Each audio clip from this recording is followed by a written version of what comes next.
الحمد لله وكفى وسلام على عباده الذين اصطفى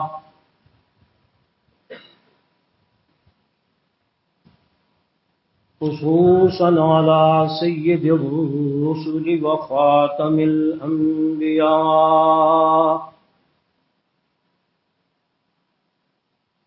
وعلى آله وأصحابه الأتقياء والأصفياء الذين هم خلاصة العرب العرباء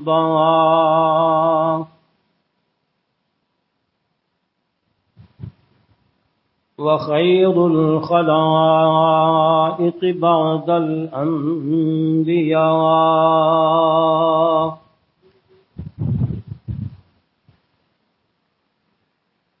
أما بعد فأعوذ بالله من الشيطان الرجيم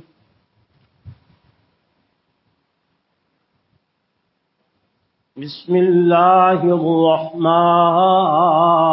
الرحيم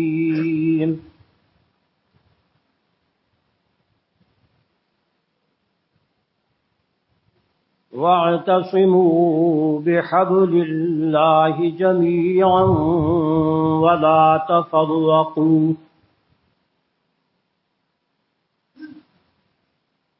واذكروا نعمة الله عليكم إذ كنتم أعداء فألف بين قلوبكم فأصبحتم بنعمته إخوانا وكنتم على شفا حفرة من النار فأنقذكم منها كذلك يبين الله لكم آياته لعلكم تهتدون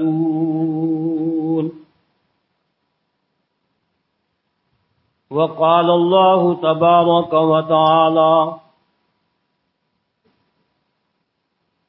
هو الذي أيدك بنصره وبالمؤمنين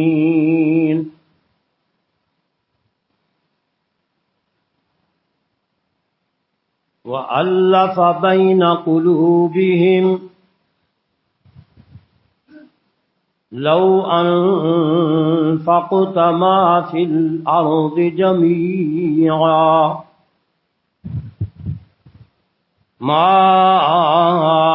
ألفت بين قلوبهم ولكن الله ألفهم إنه عزيز حكيم يا أيها النبي حسبك الله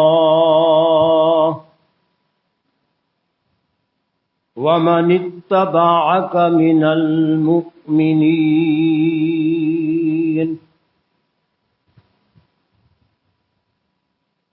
سبحان ربك رب العزة عما يصفون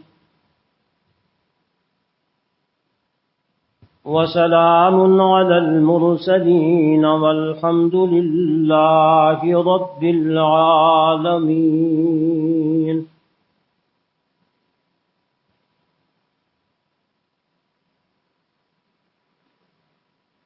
عن أبي هريرة رضي الله تعالى عنه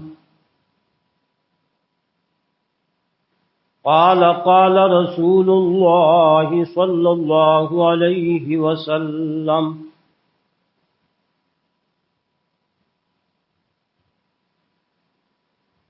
فضلت على الأنبياء بست فضلت على الأنبياء بست أعطيت جوامع الكلم ونصرت بالرعب وأحلت لي الغنائم وجعلت لي الأرض مسجدا وطهورا وأرسلت إلى الخلق كافة وختم بي النبيون.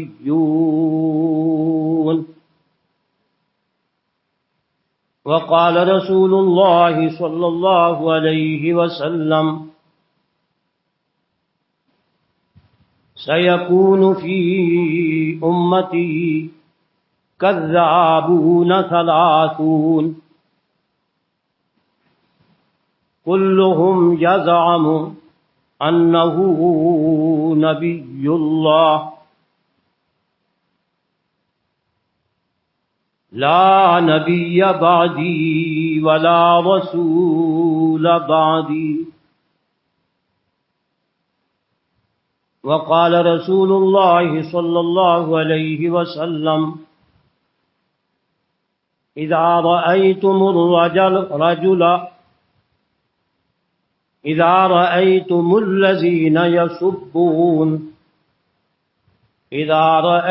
الذين يسبون فقولوا لعنة الله على شركم.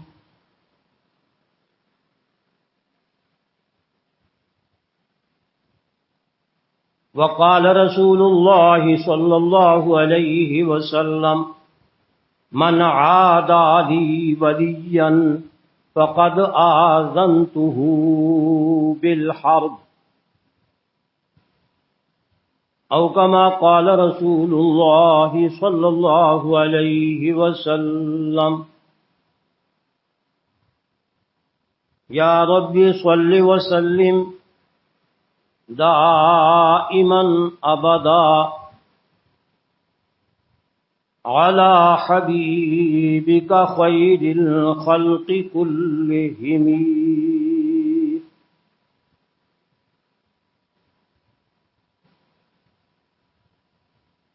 گلے خوشبوئے در حمام روزے گلے خوشبوئے در حمام روزے رسید از دست محبوب بدستم بدو گفتم کہ مشکی یا عبیری بدو گفتم کہ مشکی یا عبیری کہ از بوئے دل آویزے تو مستم کہ از بوئے دل آویزے تو مستم بگفتہ من گلے ناچیز بودم بگفتہ من گلے ناچیز بودم ولیکن مدت باگل نشستم جمال ہم نشیں در من اثر کرد جمال ہم نشیں در من اثر کرد وگر نامن ہما خاکم کے ہستم.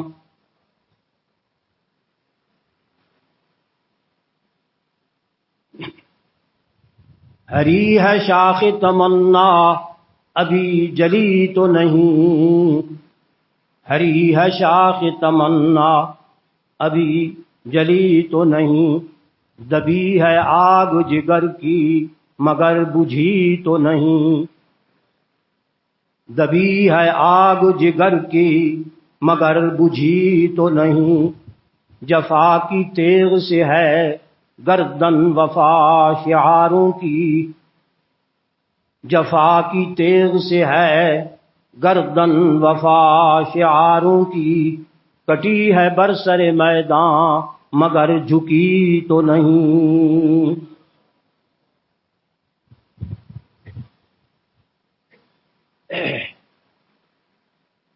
میرے نہایت ہی قابل قدر دوستوں، بھائیوں اور بزرگوں،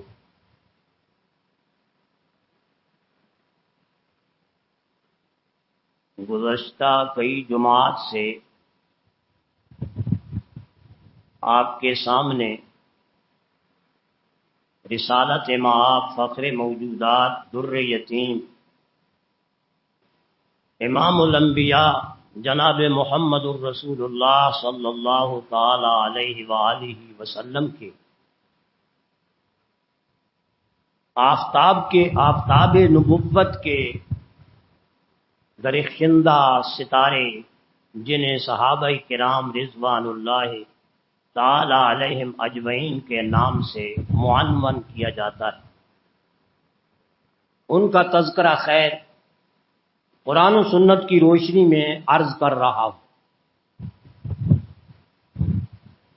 ضمناً اس میں اور بھی بہت سی باتیں الحمدللہ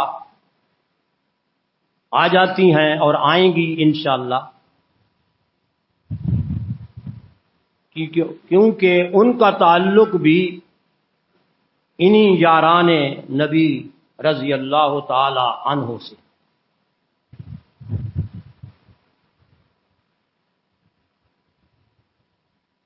میں نے سورہ آل عمران کی آیت نمبر 104 تلاوت کرنے کا شرف حاصل کیا، اور اس کے بعد سورہ انفال کی آیت نمبر 63 اور 64 کا وہ بھی میں نے تلاوت کرنے کا شرف حاصل کیا ہے۔ عام طور پر لوگوں کا ذہن پیغمبر علیہ الصلوۃ والسلام کے صحابہ کرام کے بارے میں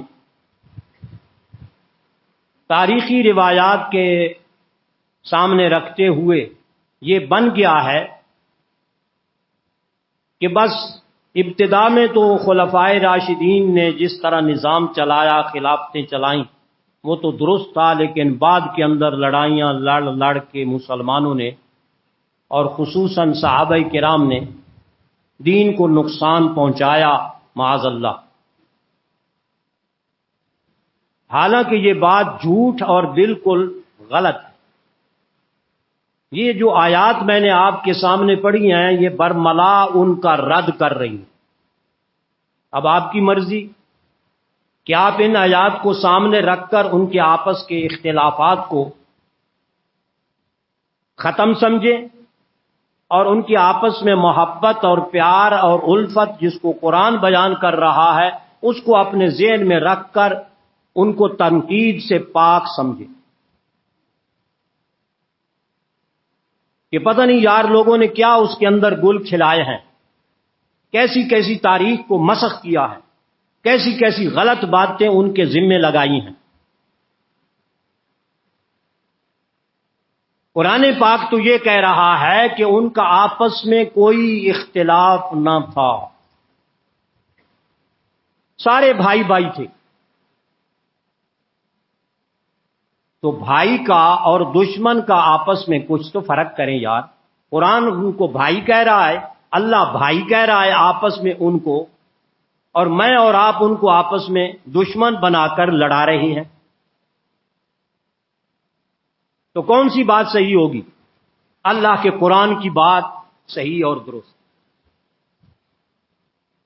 کہ ان کی آپس میں اس قدر پیار اور محبت تھی کہ جس کی کوئی حد ہی نہیں ہے۔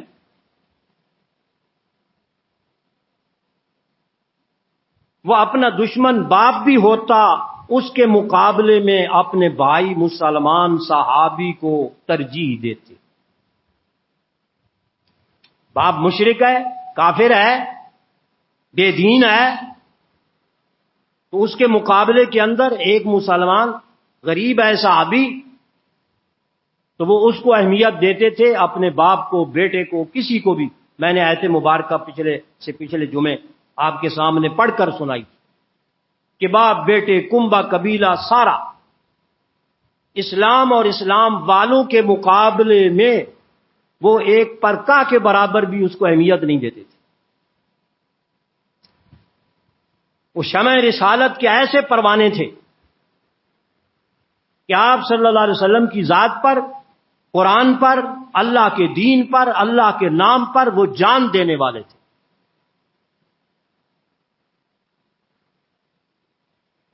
ایسے ان کی تاریخ میں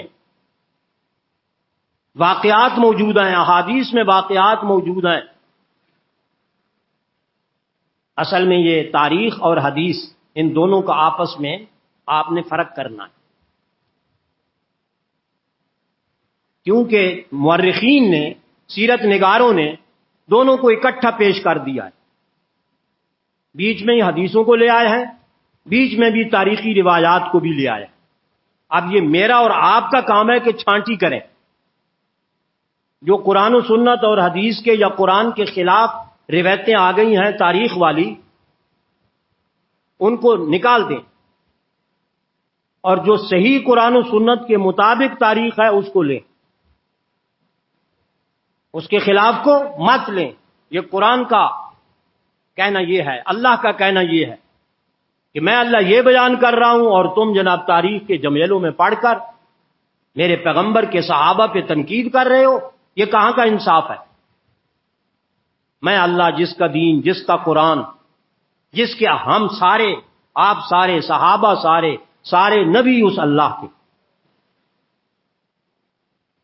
تو وہ اللہ ان کی صفائیاں دے. جو خالق اور مالک ہے، تو مجھے اور آپ کو کیا حق پہنچتا ہے؟ کیا پدی اور کیا پدی کا شوربہ کہ نسبت خاک را با عالم پاک. اس خاک کو با عالم پاک کے ساتھ کیا نسبت ہے؟ یہ منہ اور مسور کی دال.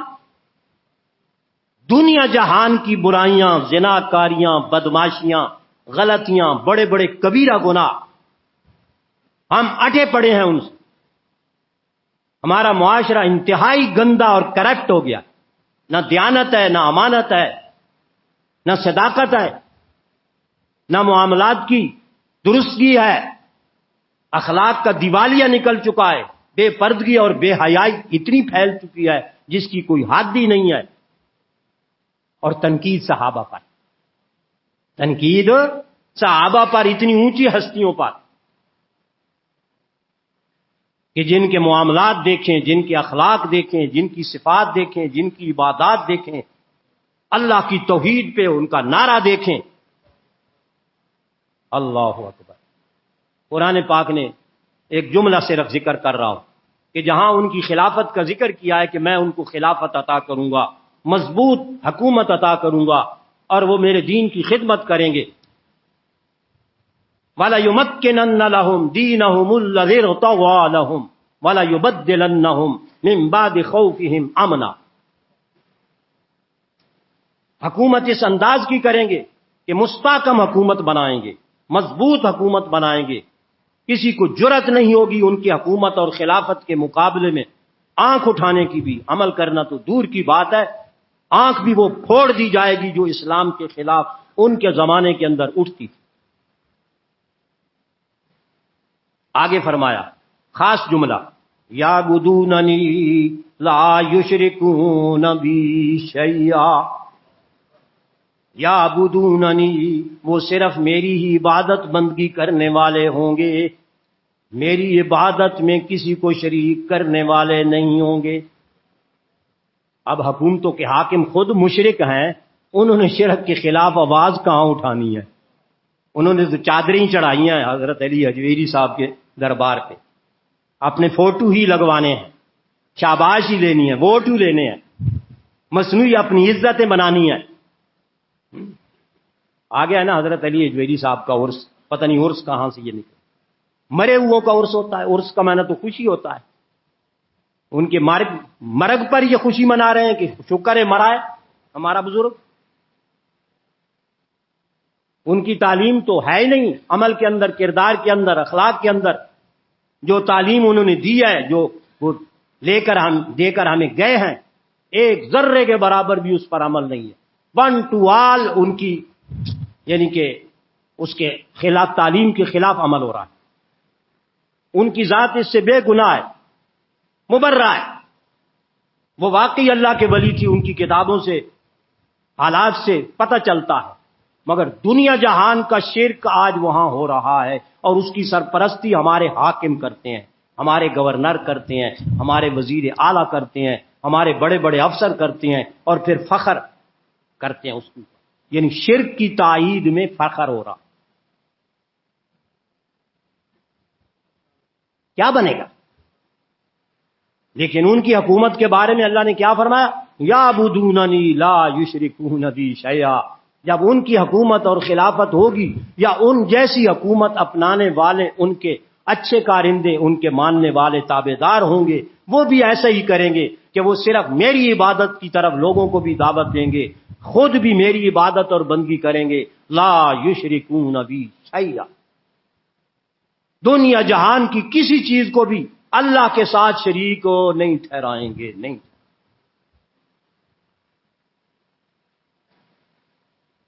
معلوم ہوا شرک ایسی نحوست ہے کہ اس سے حکومت چل نہیں سکتی. یہ دنیا جہان کی جو بے برکتیاں اس وقت آئی ہوئی ہیں, یہ صحابہ کی دشمنی کی وجہ سے, رسول اللہ صلی اللہ علیہ وسلم کی ختم نبوت کے سے ہٹ کر سپریم کورٹ کے فیصلہ دینے کی وجہ سے. شکر ہے کہ اللہ تعالیٰ نے ان کو عقل دے دی ہے, ورنہ یہ اپنے ملک کو خود ہی اپنے ہاتھ سے آگ لگانے والی بات تھی. اگر یہ واپس نہ لیتے, سب کچھ آ گیا ہے کہ اب واپس لیا, 100 گنڈے کھا کے کیا فائدہ اس کا؟ پہلے ہی ایسے پنگا ہی نہ لو.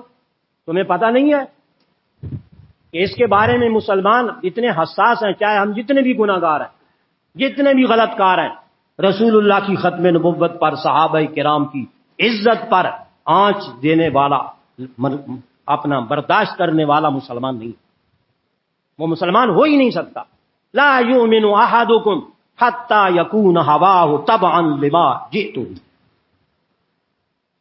لا یؤمن احدکم حتی اکون احب الیہ من والدہ وولدہ والناس اجمعین.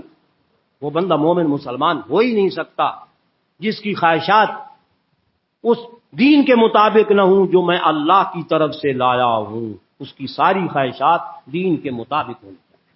اس کی محبت, اس کی چاہت اللہ کے دین کے ساتھ ایسے ہو, میری ذات کے ساتھ ایسے ہو. سب کو اگنور کر دے, سب کو ہٹا دے راستے سے, اور کیا کرے؟ صرف اور صرف میری عزت اور ناموس کی خاطر سارا کچھ لٹا دے. ان صحابہ کی کیا شان, ملی جلی میں نے عرض کیا باتیں ہوں گی, کیونکہ یہ خطابت جو ہوتی ہے یہ دل کا دکھ ہوتا ہے, انداز ہوتا ہے جو آپ کے سامنے بیان کرنا.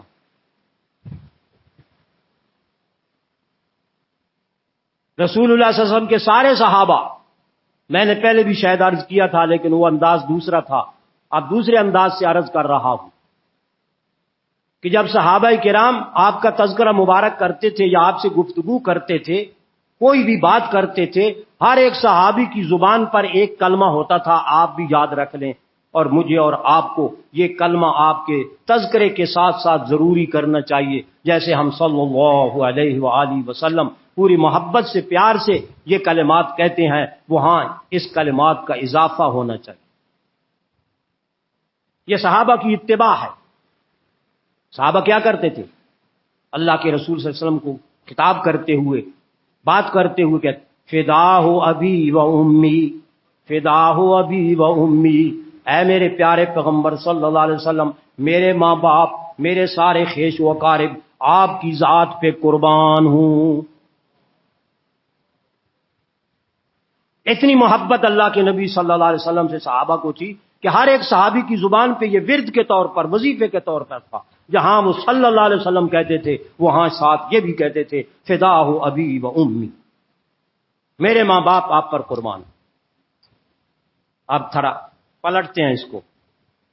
اس بندے, ان صحابہ کی کیا شان ہوگی جن کے بارے میں میرا پیغمبر کہہ رہا ہے فداہ ابی و امی.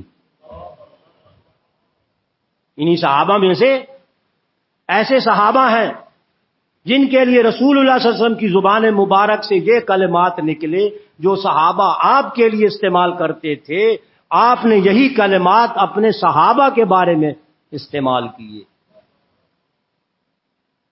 حدیث میں آتا ہے کہ غزوہ احد کے موقع پر کچی باتیں کرنے کے ہم عادی نہیں ہیں، ٹو دا پوائنٹ الحمدللہ قرآن سے، سنت سے، صحابہ سے ہم بات کرنے والے، یہ ختم ہی نہیں ہوتی، ہمیں کیا ضرورت ہے؟ نشب پرستم کہ حدیث خواب گویم، من از آفتابم ہم از آفتاب گویم۔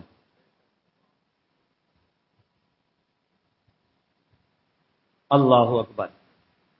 احد کے موقع پر حضرت سعد بن وقاص عشرہ مبشرہ صحابہ میں سے ہیں، عشرہ مبشرہ صحابہ میں سے ہیں۔ اب کس کس بات کی تشریح کروں؟ یعنی یہ وہ 10 صحابہ کرام ہیں جن کو خصوصیت کے ساتھ رسول اللہ نے نام لے کر فرمایا، ابو بکر فی الجنہ، عمر فی الجنہ، عثمان فی الجنہ، اپنا علی فی الجنہ، زبیر فی الجنہ، طلحہ فی الجنہ، سعد بن سعید فی الجنہ، عبد الرحمن بن عوف فی الجنہ۔ 10 صحابہ کا نام لے کر رسول اللہ صلی اللہ علیہ وسلم، قرآن نے تو ساروں کو جنتی ذکر کیا ہے نا، عمومیت کے ساتھ رسول اللہ نے ان کا نام لے کر ان کو جنتی فرمایا۔ کیا عزت ہے، کیا شان ہے۔ تو حضرت سعد بن ابی وقاص احد کے موقع پر جب وقتی طور پہ مسلمانوں کو شکست ہو گئی اور یکل بارگی ایک غلطی کی وجہ سے، کوتاہی کی وجہ سے وہ جو درہ 50 آدمیوں نے چھوڑ دیا تھا، رسول اللہ نے فرمایا کہ ہمارے پرندے بوٹیاں بھی نوچ کے کھا جائیں، تم نے اس درے کو نہیں چھوڑنا۔ لیکن انہوں نے سمجھا کہ اس میں مبالغہ تھا رسول اللہ صلی اللہ علیہ وسلم کا اس بات کے اندر، یعنی اپنا فتح ہو جائے ہر یقینی طور پر، اس وقت تک تم اس طرح کو نہ چھوڑنا۔ انہوں نے اس کا مطلب یہ سمجھا، بیچاروں سے کوتاہی ہو گئی۔ اللہ نے اس کوتاہی کا اسی صورت غزوہ احد کے بیان کرنے میں 5 دفعہ معافی کا اعلان کیا ہے۔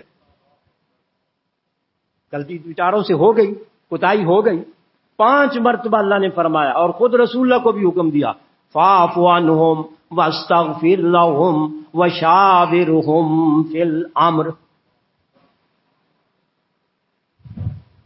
دل میں کدورت آ گئی ہے آپ کے کہ انہوں نے میرے کہنے کے خلاف درہ چھوڑ دیا ہے، ایسا نہ کرنا، یہ میرے بڑے پیارے ہیں، یعبدوننی لا یشرکون بی شیئا کی صفت کے مالک ہیں، یہ میری پوجا عبادت کرنے والے ہیں، میرے ساتھ کسی کو شریک ٹھہرانے والے نہیں ہیں، مجھے بڑے پسند ہیں، یہ میری توحید کے قائل ہیں۔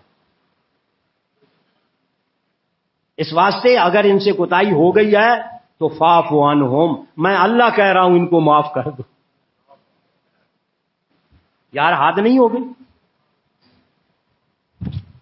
فاعف عنہم، ان کو معاف کر دے۔ صرف معافی نہیں کرنا، اس کوتاہی اور غلطی پہ ان کے لیے استغفار کر۔ میرا حکم ہے کہ تو مجھ سے استغفار کر کے یا اللہ ان بیچاروں سے جو غلطی ہو گئی، جو واستغفر لہم وشاورہم فی الامر، آئندہ کے لیے ان سے مشورہ بھی بدستور لیا کر، ایسے نہیں کہ یار پہلے انہوں نے غلط مشورہ دیا یا عمل نہیں کیا تو اب میں مشورہ ان سے نہیں لیتا، معاذ اللہ، ہرگز یہ بات نہیں۔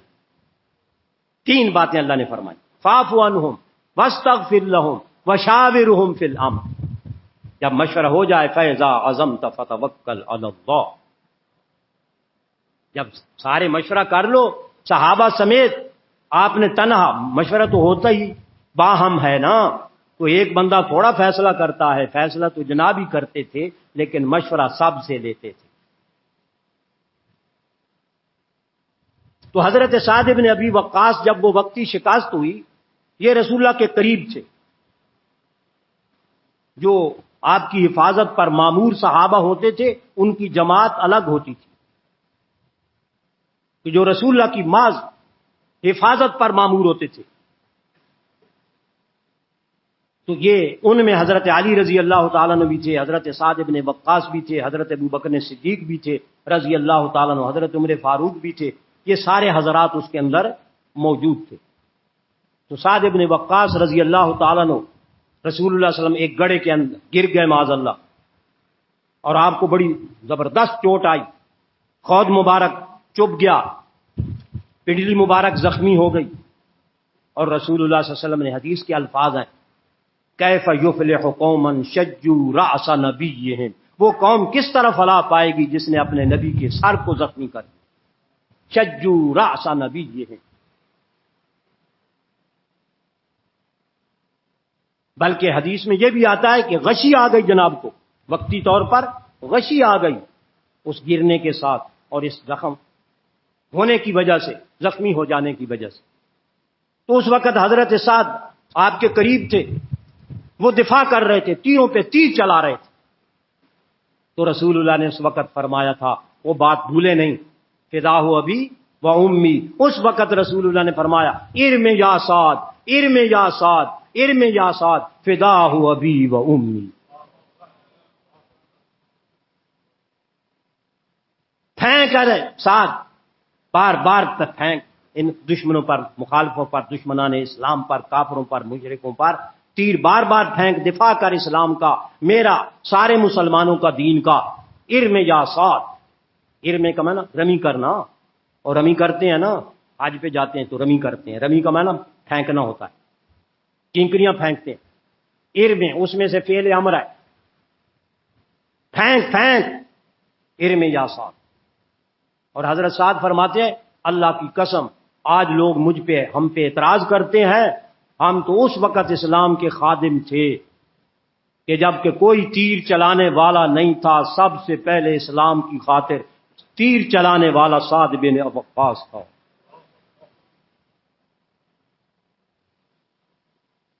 لوگ ان کی قربانیوں کو بھول کر،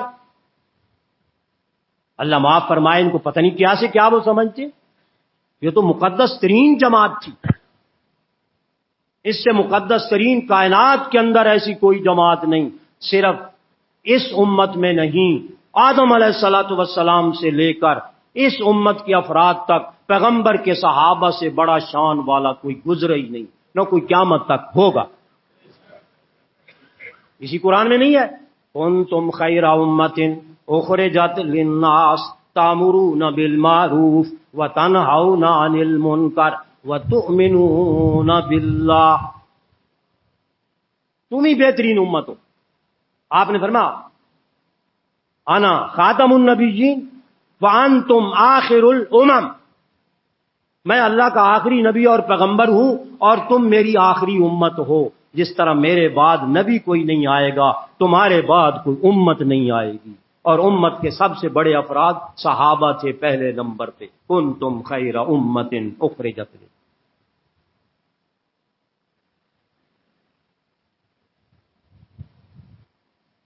اس لیے صحابہ کے کارناموں کو سامنے رکھیں، ان کی قربانیوں کو سامنے رکھیں، ان کے اخلاص کو سامنے رکھیں.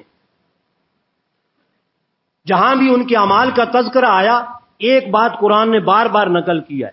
آپ بھی پڑھیں قرآن پاک کو، دیکھیں اس کے اندر کہ آپ کو یہ لفظ اگر نظر نہ آئے تو مجھے پکڑنا. فرمایا یبتغون فضلا من اللہ ورضوانا، کہیں فرمایا یدعون ربہم، وہ صرف اپنے رب کو پکارتے تھے، کسی اور کو نہیں پکارتے تھے، اور اخلاص سے پکارتے تھے. ایسا پکارتے تھے کہ ادھر صحابی الفاظ ادا کرتا، ادھر سے رب کا تعالی کی طرف سے جواب آتا. یہ جو نماز کے اندر آیا ہے کہ جب بندہ کلمات کہتا ہے الحمدللہ رب العالمین، تو آواز کیا آتی ہے رب تعالیٰ کی طرف سے غائبانہ؟ حامدنی عبدی، میرے بندے نے میری تعریف کی. یہ کس کو آیا سب سے پہلے خطاب؟ یہ جواب کس کو آیا؟ سوچیں. مجھے آیا، آپ کو آیا، تابعین کو آیا، امام ابو حنیفہ کو آیا. اس کا جواب سب سے پہلے حامدنی عبدی، مجدنی عبدی، اثنا علی عبدی، وَلِعَبْدِي مَا سَأَلَ، ان بندوں کے لیے وہ کچھ ہے جو اس نے انہیں مانگا، میں نے سب کچھ ان کو دے دی. وَلِعَبْدِي مَا سَأَلَ کا، میرے اس بندے کے لیے جس نے میری اتنی حمد و ثنا کی ہے، میں نے اس کو دے دیا ہے جو اس نے سوال کیا ہے. لو، استجابت دعا فوراً. فَاسْتَجَابَ لَكُمْ مَنِّي مُمِدُّكُمْ، ایک دفعہ سورہ آل عمران میں بھی فرمایا، پہلے ان کی صفات کا تذکرہ کیا، ہاجروا واخرجوا من دیارہم واوذوا فی سبیلی وقاتلوا وقتلوا. لَأُكَفِّرَنَّ عَنْهُمْ سَيِّئَاتِهِمْ، یہ ساری باتیں ذکر کرنے کے بعد، ان کی دعاؤں لمبی چوڑی ذکر کرنے کے بعد اللہ نے فرمایا فَاسْتَجَابَ لَهُمْ رَبُّهُمْ، ان کی ساری دعائیں ان کے رب نے اسی وقت قبول کر لیں۔ فا فوراً کے لیے ہوتا ہے، ترتیب کے لیے ہوتا ہے۔ ادھر سے دعا کی صحابہ نے، ادھر سے فا نے کہہ دیا کہ فوراً ان کی دعا قبول ہو گئی۔ مستجاب الدعوات اگر صحابہ نہیں تھے تو دنیا جہان کا کوئی ولی مستجاب الدعوات، سب سے بڑے مستجاب الدعوات پیغمبر کے صحابہ یا خود اللہ کے نبی صلی اللہ علیہ وسلم یا پھر اس کے بعد آپ کے بعد صحابہ کرام تھے جو مستجاب الدعوات تھے۔ مستجاب الدعوات کا معنی کیا ہے؟ جن کی دعائیں قبول کی جاتی ہیں بڑے اعزاز اور شرف کے ساتھ، اعزاز اور شرف کے ساتھ ان کی دعائیں قبول کی جاتی ہیں۔ کیا مطلب؟ کہ صرف دعائیں قبول نہیں کی جاتی، وَفَضْلًا مِّنَ اللَّهِ وَرِضْوَانًا، مزید فضل اور انعام سے بھی ان کو نوازا جاتا ہے۔ دعا تو اتنی کی تھی، قبول اتنی ہو گئی۔ دعا تو اتنی کی تھی، اللہ نے کہا ان کی ضرورت اس سے زیادہ ہے، میں تو جانتا ہوں نا ان کی ضروریات کو، انہوں نے بیچاروں نے اپنے ذہن کے مطابق اتنی سی مانگی ہے، لیکن ان کی ضرورت تو بڑی ہے، میرے اللہ نے اور زیادہ دی۔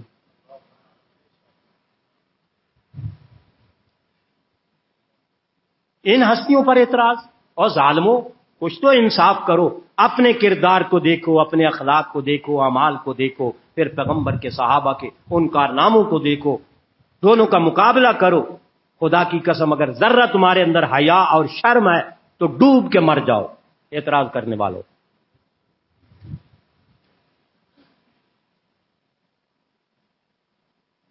اللہ اکبر، خدا کی قسم ہمارے اعمال تو اتنے گندے ہو گئے ہیں، اگر خدا نہ خواستہ بالفرض اللہ پاک ظاہر کر دے نا ہماری اولاد پر، تو ہماری اولاد ہمیں خود اپنے ہاتھوں سے لتر مارے۔ اگر ہمارے کرتوتوں کا اعمال کا، اللہ نے اس امت کے لیے بھی ایک خصوصیت رکھی ہے، یہ بھی جناب کی عظمت سے، جناب کی فضیلت سے، جناب کے ختم نبوت کے حوالے سے اللہ پاک نے یہ انعام اس امت پر فرمایا ہے۔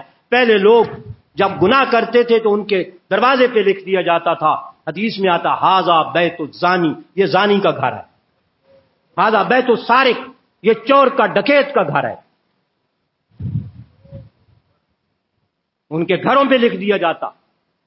اسی واسطے میں نے حدیث مبارکہ پڑھی، رسول اللہ صلی اللہ علیہ وسلم نے فرمایا اللہ نے مجھے 6 چیزوں کے اندر امتیاز عطا فرمایا ہے۔ نبی تو بہت گزرے ہیں اللہ تعالیٰ کے، لیکن یہ ان 6 چیزوں کے اندر اللہ نے مجھے خصوصی طور پر یہ انعامات فرمائے ہیں اور یہ صفتیں مجھے عطا فرمائی ہیں۔ احلت لی الغنائم جعلت لی الارض مسجدا وطہورا ونصرت بالرعب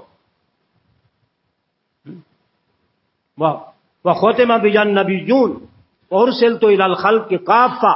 یہ 6 باتیں رسول اللہ نے فرمائی کہ اللہ نے مجھے عطا فرمائی ہیں کہ میرے لیے ساری روئے زمین اللہ نے مسجد بنا دی ہے، جہاں مرضی مسلمان نماز پڑھ لے۔ پانی نہیں ملتا، تیمم کر کے جناب ساری زمین بھی ہمارے لیے پاک ہے، ظاہری طور پہ نجاست وہاں کوئی نہ ہو جی، جہاں مرضی آپ ٹھپی لگائیں، 2 ٹھپیاں لگائیں، چہرے پہ ایک ماریں اور ایک ہاتھ پہ، تیمم کریں اور نماز پڑھ لیں۔ جو احلت لی الارض مسجدا وطہورا احلت لی الغنائم، اللہ نے غنیمتوں کا مال میری امت کے لیے حلال قرار دے دیا ہے۔ پہلی امتوں کے لیے غنیمت کا مال جو دشمن سے چھینا جاتا تھا، لیا جاتا تھا، ان کے لیے حلال نہیں ہوتا تھا، ایک جگہ پہ رکھ دیا جاتا تھا، مخصوص جگہ جو ان کی عبادت گاہ یا تیرتھ بنی ہوئی ہوتی تھی، جیسے جہاں چڑھاوے چڑھائے جاتے ہیں نا، اسی طرح وہاں مخصوص جگہ پر وہ رکھا جاتا تھا۔ یہ تو حرام ہے، سور سے بڑا حرام ہے جو وہاں نظر نیاز دی جاتی ہے، چاہے شربت ہو، چاہے شیرینی ہو، چاہے جلیبی ہو، چاہے کوئی بھی ہو، کوئی دودھ ہو، پانی ہو، کچھ بھی ہو، جو نظر نیاز مان کر وہاں یاد کرو، اس عرس پہ نظر مان کر کوئی سبیل لگاتا ہے، یہ نرا شرک ہے۔ اور اللہ پاک یہ مالی عبادت ہے، اور مالی عبادت جس طرح جانی عبادت اللہ کے لیے ہے، مالی عبادت بھی صرف اللہ۔ التحیات للہ، نماز ہی پڑھ لو، بندہ مسلمان نماز سیکھ لے اچھی طرح ترجمے کے ساتھ، خدا کی قسم وہ مشرک نہیں بن سکتا۔ التحیات للہ، زبانی عبادتیں اللہ کی، التحیات للہ والصلوات، ساری بدنی عبادتیں اللہ ہی کے لیے، والطیبات، ساری مالی عبادتیں کس کے لیے؟ اللہ۔ نظر نیاز یہ سبیلیں، یہ مالی عبادت نہیں ہے، مال نہیں خرچ ہوتا اس کے اوپر، چادروں پہ اوپر نہیں خرچ ہوتا، پھولوں پر خرچ نہیں ہوتا، سبیلوں پہ خرچ نہیں ہوتا، دودھ خالص، آگے پیچھے خالص نہیں ملے گا، دربار پہ جو چڑھے گا وہ خالص نہیں، لبنان خالص، اس وقت یہ آیت پڑھیں گے، آگے پیچھے نہیں، خالص نہیں۔ یعنی اللہ سے بھی ان کو درجہ بڑا دے دیا، اس سے بڑا کفر اور شرک کیا ہے مزہ؟ اللہ کے گھر سے نہیں ڈرتے، یہاں سے ہماری مسجد سے چوری ہو، ایک دفعہ نہیں 4-5 دفعہ چوری ہو گئی، نماز پڑھتے ہم اندر نماز پڑھ رہے ہیں، پیچھے سے چیز چوری کرتے، ٹوٹیاں اتار کے لے جاتے ہیں۔ اللہ کے گھر سے نہیں ڈرتے، لیکن آج تک آپ نے سنا ہے کہ علی اجمیری صاحب کے اس گلے سے کبھی کوئی چیز چوری ہوئی ہو؟ ہرگز نہیں۔ اللہ پاک فرما رہے ہیں قرآن، وَيُخَوِّفُونَكَ بِالَّذِينَ مِن دُونِهِ، اے پیارے پیغمبر یہ تجھے اپنے جھوٹے بتوں سے تمہیں ڈراتے ہیں، جھوٹے اپنے ولیوں سے ڈراتے ہیں۔ وَيُخَوِّفُونَكَ بِالَّذِينَ مِن دُونِهِ، تو ہرگز نہ ڈر، انما یخشى اللہ من عباده العلماء ویخشون الناس کخشیت اللہ، لوگوں سے اس طرح ڈرتے ہیں جس طرح اللہ سے ڈرنا چاہیے، اتنا اللہ کا ڈر نہیں جتنا کہ ہمارے میاں والی کے علاقے کے اندر، اللہ معاف فرمائے، اللہ معاف فرمائے، نقل کفر کفر نہ باشد، اللہ کے قرآن کو سیڑھی بنا کر اوپر سے گڑی اتاری، یہ واقعہ اس زمانے میں بڑا مشہور ہوا تھا۔ اللہ کے قرآن کی سیڑھی بنا کر اس کے اوپر معاذ اللہ چڑھ کر مسجد کی گھڑی اتاری، بڑی قیمتی تھی اس وقت۔ ہے کوئی بات کرنے والی؟ ہیں یہ وہ مسلمان جنہیں دیکھ کے شرم آئیں یہود، وضع میں تم ہو نصارا تو تمدن میں ہنود، ہیں یہ وہ مسلمان جنہیں دیکھ کے شرم آئیں یہود۔ اور اعتراض صحابہ پر، اعتراض قادیانیوں پر، بڑے چنگے لوگ نہیں، بڑے اخلاق والے ہیں جی، یہ کیا کرتے ہیں جی؟ او بے ایمانو، انہوں نے تو ایک نیا نبی گھڑا ہے، معمولی سی کو بات ہے، اگر گھڑا ہے تو پھر اسی کے رہو، پھر اپنے آپ کو مسلمان کیوں ظاہر کرتے ہو؟ اپنے آپ کو مسلمان نہ کرو، پکے رہو اپنی اس یہودیت پر، قادیانیت پر، کہو کہ ہم قادیانی ہیں، دھڑلے سے کہیں، چھپاتے کیوں ہو؟ ہماری اصطلاحات کیوں استعمال کرتے ہو؟ کیا کسی نبی کی ساری اصطلاحات کوئی غیر نبی والا استعمال نہیں کر سکتا؟ قانونی یہ ہے، وہ صحابہ بنائے ہوئے ہیں، انہوں نے امہات المومنین بنائی ہوئی ہیں، وہ معمولی ایک بات ہے، وہ اپنے اس مطلب جو امام بگاڑا ہے اس کو جناب وہ مسجد کا نام دیتے ہیں، مسلمانوں کے احتجاج کرنے کی وجہ سے اب اس کا نام بیت الذکر رکھ دیا، یہ ذکر ہے، ذکر کا گھر ہے، معاذ اللہ، یہ تو کفر اور شرک کا گاڑ ہے۔ تو اس واسطے اسلامی اصطلاحات مت استعمال کرو، اقلیت اپنے آپ کو مانو، پھر اقلیت کے حقوق بھی لو، اور پھر کوئی مسلمانوں والی اصطلاحات ایک بھی تم استعمال نہیں کر سکتے، اپنی مسجدوں کا ڈیزائن بھی تم مسلمانوں کی مسجدوں کے مطابق نہیں بنا سکتے، کسی چیز میں مشابہت نہیں۔ تمہارا اسوہ ہیں جی پیشاب، ہمارے نبی 100 دفعہ پیشاب کرتے تو تم 100 دفعہ پیشاب کیا کرو، ہاں جی 100 دفعہ پیشاب کیا کرتے تھے حضرت صاحب، اوپر کی بیماری اور تھی، نیچے کی بیماری اور تھی، بیماریوں کا مجموعہ تھا وہ۔ کرم خاک کی ہوں اے پیارے نہ آدم ذات، ہوں بشر کی جائے نفرت اور انسانوں کی آہ، شاعر بھی تھا بے ایمان، یہ خود اس کا شعر ہے، ہم ان کی کتابوں سے دکھا سکتے ہیں، اس کا ترجمہ مولویوں سے علماء سے پوچھو، کوئی مشکل بھی نہیں ہے، نہ فارسی ہے نہ یہ عربی ہے۔ کرم خاک کی ہوں اے پیارے نہ آدم زاد، آدم تو میں پتر ہی نہ ایک اور ہی بلا ہے، نہ آدم زاد، ہوں بشر کی جائے نفرت، بشر کی جائے نفرت کون سی ہوتی ہے آپ خود سمجھو، ہوں بشر کی جائے نفرت اور انسانوں کی یاد۔ اس قانون ٹھاندا ہے کہ نبی دا دعویٰ کرے، اللہ ماں یک چشم گل، اللہ اکبر، تو بہرحال عرض یہ کر رہا تھا کہ صحابہ کرام رضوان اللہ تعالی مجمعین کی یہ شان ہے کہ اللہ کے رسول صلی اللہ علیہ وسلم جیسی شخصیت ان کے لیے لفظ استعمال کر رہے ہیں، فداہ ابی و امی، میرے ماں باپ اے ساتھ تیرے اوپر قربان ہوں، اسلام کا میرا دین کا دفاع کر، پھینک تیر جتنے پھینک سکتا۔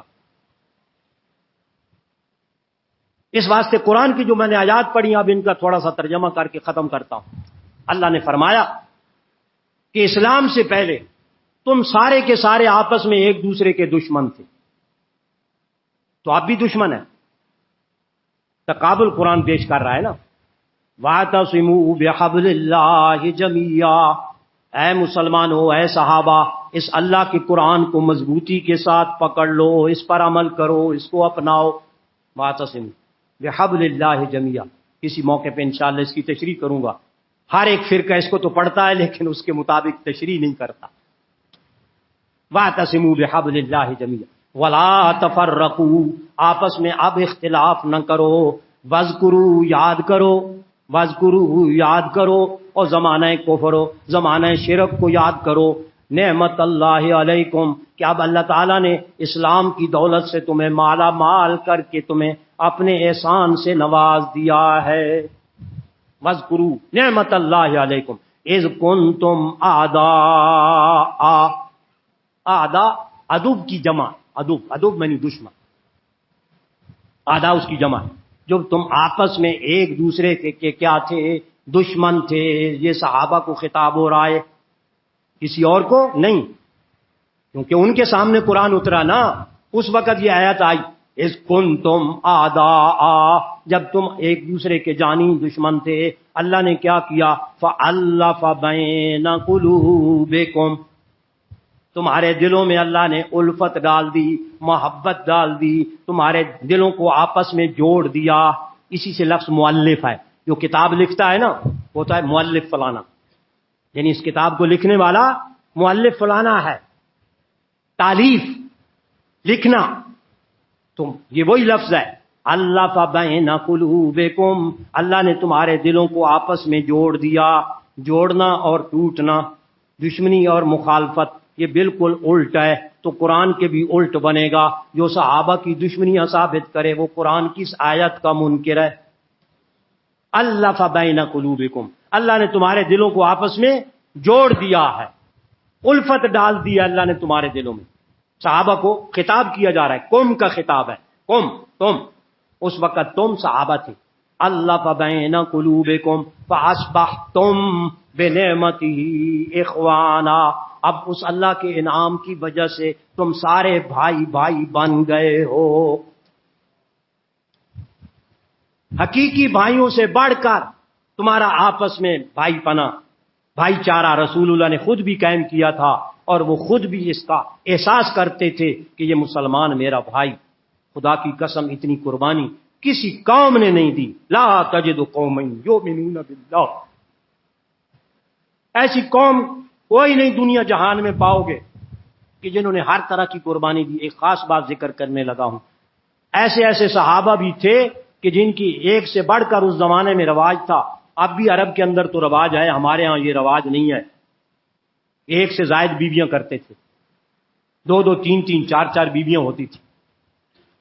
تو یہ جو مہاجرین آئے اپنی مشرکہ بیویوں کو ادھر چھوڑ کر، ان انصار مدینہ صحابہ نے ان سے کہا، اپنی بیویوں کو سمجھایا کہ میں تمہیں طلاق دے دیتا ہوں، عدت کے بعد تو کسی مہاجر سے نکاح کر لینا۔